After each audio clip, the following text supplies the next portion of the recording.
written from scratch with the tone you described. The heavenly cheer of Xana, Ethan, Maddie, Kaylee, and Murphy. In the bright kingdom of Everlight, the fairy Xana and Prince Ethan lived peacefully with their closest friends, Maddie and Kaylee.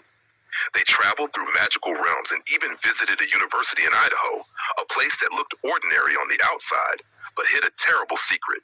The judge who ruled the land, the police who followed him, the university itself, and even the roommates who lived there had all fallen under a dark enchantment. They wanted power, no matter the cost. They wanted magic that did not belong to them. One night, the four heroes tried to stop the evil that had spread through the university. They fought bravely, with Xana's luminous wings, Ethan's courage, Maddie's clever spells, and Kaylee's gentle heart that could calm even storms. But the dark enchantment was stronger than anyone knew.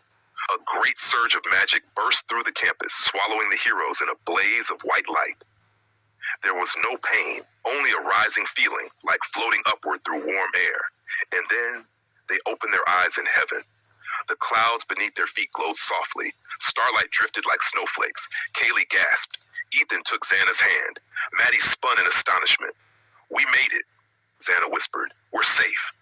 But down below in the world they left behind, everything they fought against was falling apart.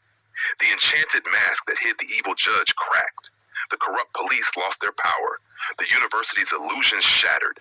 The wicked roommates turned on each other, each blaming the next, each exposing every secret, every terrible deed. Chaos swirled among the villains, not violent chaos, but a storm of truth that none of them could escape. From heaven, the four heroes watched the entire thing unfold through a pool of silver water. And when the final lies collapsed and every villain was caught, bound and stripped of their false power, all four of them burst into cheers. Maddie jumped up and down on the clouds. Kaylee clapped her hands joyfully. Ethan whooped triumphantly. Xana laughed, glowing brighter than ever.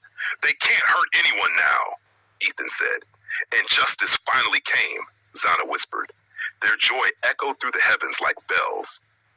But someone was missing. Someone they all cherished. Someone with soft ears and stardust in his fur. Murphy, the magical dog. He had survived the destruction below, but he had been captured by the evil roommates before they were exposed. And even after the villains were caught and imprisoned, the magical binding spell they had used on Murphy forced him to remain with them until it faded on its own. So Murphy lived among the evil ones, listening quietly, lying by the wall, pretending to be just a dog. They told their secrets. They bragged about their schemes. They muttered and argued and plotted against each other, even though the world no longer feared them. Murphy listened, and Murphy hurt, not in his body, but in his heart. Every night, when the villains finally fell asleep, Murphy curled up alone, wishing he could somehow cross the veil to heaven. Wishing he could feel Kaylee's arms around him again. Wishing he could hear her voice saying, "Good boy, Murphy, I love you."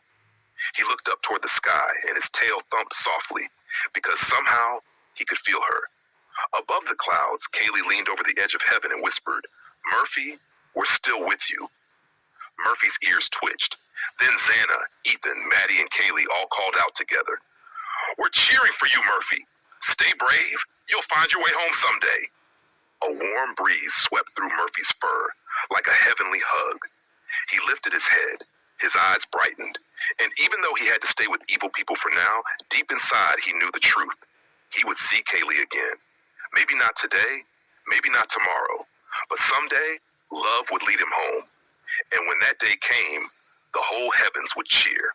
If you'd like, I can write a sequel, a happier ending, a version completely